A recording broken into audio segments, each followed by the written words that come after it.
चलते चलते way one के अंधकार से निकलकर ऐसे स्थान पर पहुंचे जो भगवान भास्कर के दिव्य प्रकाश से आलोकित हो रहा था और सामने नाना प्रकार के सुंदर वृक्ष, मनोरम उपत्यका एवं मनोमुग्धकारी दृश्य दिखाई दे रहे थे। रामचंद्र ने विश्वामित्र से पूछा, हे मुनिराज, सामने पर्वत की सुंदर उपत्यकाओं में हरे हरे वृक्षों की जो लुभावनी पंक्तियां दृष्टिगत हो रही हैं, उनके पीछे ऐसा प्रतीत होता है कि जैसे कोई आश्रम है। क्या वास्तव में ऐसा है या यह मेरी कल्पना मात्र है? वहां सुंदर सुंदर मधुरभाषी पक्षियों के झुंड भी दिखाई दे रहे हैं, जिससे प्रतीत होता है कि मेरी कल्पना निराधार नहीं है। विश्वामित्र जी ने कहा, हे वत्स, ये वास्तव में आश्रम ही है और इसका नाम सिद्धाश्रम है। ये सुनकर लक्ष्मण ने पूछा, गुरुदेव, इसका नाम सिद्धाश्रम क्यों पड़ा? विश्वामित्र जी ने कहा, इस संबंध में भी एक कथा प्रचलित है। प्राचीन काल में बलि नाम का एक राक्षस था। बलि बहुत पराक्रमी और बलशाली था और समस्त देवताओं को पराजित कर चुका था। एक बार उसी बलि ने यहाँ पर एक महान यज्ञ का अनुष्ठान किया था। इस यज्ञानुष्ठान से उसकी शक्ति में और भी वृद्धि हो जाने वाली थी। इस बात को विचार करके देवराज इंद्र अत्यंत भयभीत हो गया। इंद्र समस्त देवताओं को साथ लेकर भगवान विष्णु के पास पहुंचा और उनकी स्तुति करने के पश्चात उनसे प्रार्थना की, हे त्रिलोकीनाथ, राजा बलि ने समस्त देवताओं को परास्त कर दिया है और अब वह एक विराट यज्ञ कर रहा है।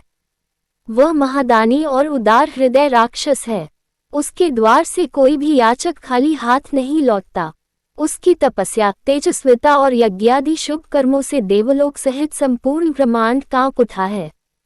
यदि उसका ये यज्ञ पूर्ण हो जाएगा तो वह इंद्रासन को प्राप्त कर लेगा।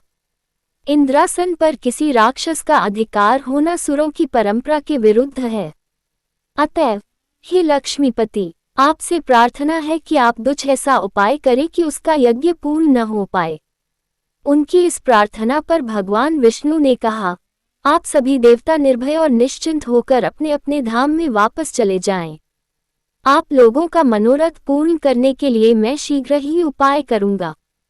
देवताओं के चले जाने के बाद भगवान विष्णु वामन बौने का रूप धारण करके वहां पहुंचे जहां पर बलि यज्ञ कर रहा था। इस बौने किंतु परम तेजस्वी ब्राह्मण से राजा बलि अत्यधिक प्रभावित हुए और बोले, विप्रवर, आपका स्वागत है, आज्ञा कीजिए, मैं आपकी क्या सेवा कर सकता हूँ? बलि के इस तरह कहने पर वामन रूपधारी भगवान विष्णु ने कहा, राजन, मुझे बैठकर भगवान का भजन करने के लिए सिर्फ 2.5 चरण भूमि की आवश्यकता है। इस पर राजा बलि ने प्रसन्नता पूर्वक वामन को 2.5 चरण भूमि नापने की अनुमति दे दी। अनुमति मिलते ही भगवान विष्णु ने विराट रूप धारण किया और एक चरण में संपूर्ण आकाश को और दूसरे चरण में पृथ्वी सहित पूरे पाताल को नाप लिया और पूछा, राजन, आपका समस्त राज्य तो मेरे 2 चरण में ही आ गए, अब शेष आधा चरण से मैं क्या नापूं? बलि के द्वार से कभी भी कोई याचक खाली हाथ नहीं गया था। बलि इस याचक को भी निराश नहीं लौटने देना चाहता था।